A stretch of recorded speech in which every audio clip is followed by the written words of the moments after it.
Bum, bum, bum. Another one bites the dust.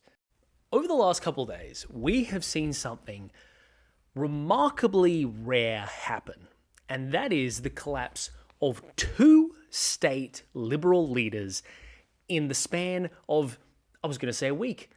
It's really over the course of 3 days. Really two, if you include when the second one was announced. In case you missed it, earlier in the week, in response to some poor polling and kind of an inability to make any move against the Victorian Labor government, the Liberal Party rolled their leader, Brad Batten, and installed a moderate woman, Jess Wilson, in his place. And it seems that somewhat of a similar situation has happened over the last day and a half here in New South Wales. So first of all, over the week, there had been rumours circulating that Mark Speakman was under quite a bit of internal pressure within the New South Wales Liberal Party. And much like what happened in Victoria, it appears that a multi-faction delegation came to Speakman and said, the situation when it comes to polling and your comparison to Chris Minns, it's basically untenable and you need to step down. Now, Speakman at first was very combative and was adamant that he was not going to get tapped on the shoulder. If somebody wanted to take him out of the leadership, that they would have to fight him and that he would be staying where he is unless he was dragged out of the leadership. But that it didn't really in any way put to rest the genuine concerns that his party has about his leadership. Polling leading up to the 2027 New South Wales state election, which is, I think, just over 15 months away, is pretty diabolical for the Liberal Party. Chris Minns has this very centrist style of governance. He's a very charismatic leader, I would say, even though I have my gripes with him. And he has an appeal to centre-right voters that is really gutting the Liberal Party. And Chris Minns' ability to be that centrist, well-spoken, understandable, regular guy has kind of just made a lot of people think, what's even the point of putting the Liberals in? You can see that reflected in the polling. In the two-party preferred, the latest poll that I saw had the New South Wales Labor Party at 58% against the Liberal Party's 42%. So the Liberal Party kind of in dire straits at the moment, and it's become apparent that Speakman's leadership hasn't really done anything to successfully undermine Chris Minns in any meaningful way. Now, Mark Speakman, the man, I have nothing to say against him. I mean, I actually think he's been quite a principled opposition leader. His working with the Greens to block Labor from what I think were its pretty horrific workers' comp reforms that really gives you a sense of how broken New South Wales politics is. But anyway, Mark just did not have the ability to cut through. And so despite his insistence that he would fight until the end, that no one was going to bring him down, he actually just accepted the state of things and said that he was going to resign.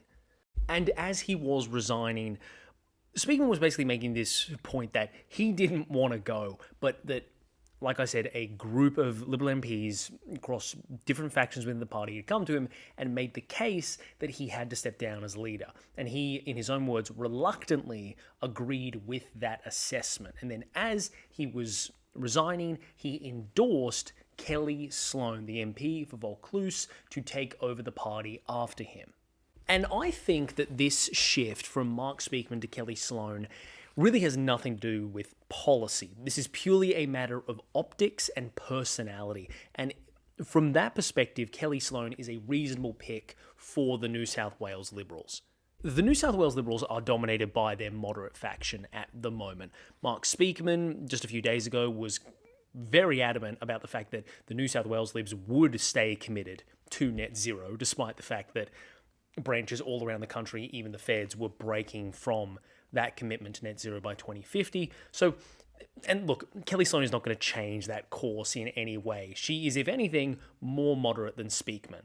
Sloan was a journalist. It's going to be really weird talking about Kelly Sloan, I just want to say, referring to her as Sloan, when That's also me. It's weird to say, but I'm going to try. Okay, yeah. Sloan was, for, I believe, 20 years a journalist. She was a CEO in the private sector. She's much, much more media savvy than I believe Mark Speakman was. And I think she's a good representation of what the Liberal Party desperately needs to be to become broadly electable in the future. Kelly Sloan, I think, represents the perfect example of the kind of face that needs to lead the Liberal Party if they want to win back against the teal independent movement, winning back in those parts of the country where people are highly educated, incredibly wealthy, and also incredibly socially progressive. Which they're not exactly being subtle about. I mean, Kelly Sloan is from Vaucluse, which is one of the richest parts of the country. It is located entirely within the federal division of Wentworth, which is currently held by Teal Independent and was previously held by Malcolm Turnbull. Which, funnily enough, is a very good point of comparison with what the Victorians have done, because not only have they also elected a first-term MP as their leader, who also happens to be a woman, but is also from a state division that is entirely within the boundaries of a federal division that is currently held by a Teal Independent, in Victoria's case, Monique Ryan in Kooyong. So why is all of this seemingly happening now, so much like sudden coalition shakeup?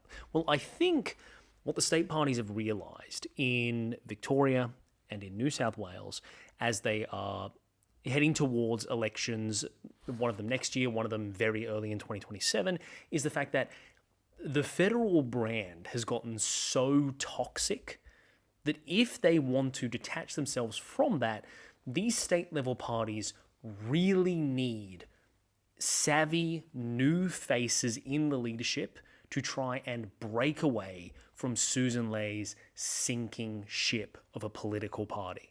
And look, voters in Australia are not stupid.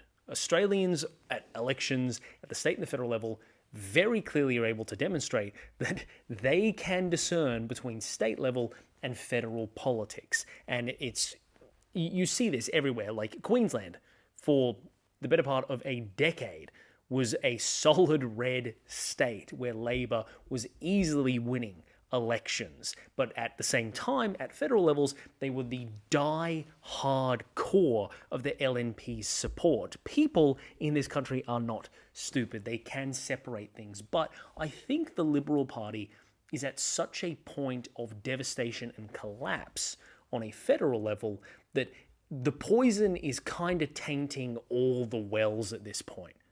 And look, I joke a lot on this channel about like, oh, look how much content is being made for me because the Liberal Party at a federal level is so consistently insane post the 2025 election. But you have to realize that for regular Australians that aren't like obsessed with politics, like I assume you guys are and like I am, that is kind of very, very worrying more than it is entertaining. When you see a party like Liberals just develop this reputation of being climate-denying lunatics, people who like cannot maintain like any sort of stability whatsoever, there hits a point where it's like week after week after week where if you even hear the Liberal Party in any context, you're just going to think, oh God, those nut jobs.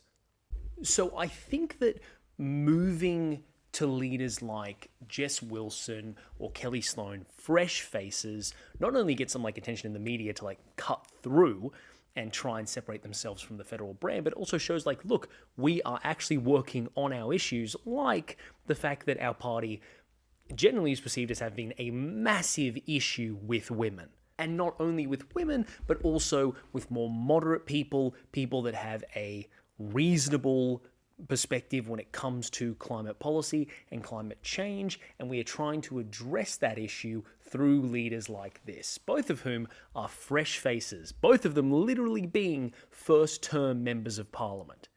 So, will this work? I think it has a better chance of working in Victoria. I mean, the Labor Party there, very old, very unpopular by the standards of a state government, and I think Jess Wilson does have the ability to turn things around there, but as for Kelly Sloan, as much as I would love to see somebody with my last name, even though it's spelt incorrectly, taking over the state of New South Wales and leading it for all the jokes that would lead to, I don't see her turning things around nearly enough to get a win. She will probably cut through and deliver a better electoral performance than what Mark Speakman would have, but I think putting the pressure on her to have like this expectation of winning is pretty unrealistic. But I do think it might be on the cards that she has a solid enough performance as leader in the 2027 election to maybe justify staying on, even if there is a loss, if she can somehow mitigate how bad it would have been if Speakman had stayed on as leader. Long week, huh? Well, I wanted to say, like, sorry that I've been making videos so late. Work has been a little bit of a drag lately in terms of staying late, getting things done, and then on top of that, I've been really getting into the study of theology lately, and I've just had, like, a bit of a full plate, but we did get to the end of the week. I did manage to get out the stuff that I did, and I still cannot believe we got a double spill week for the Liberals, and somehow Susan Ley still hung on.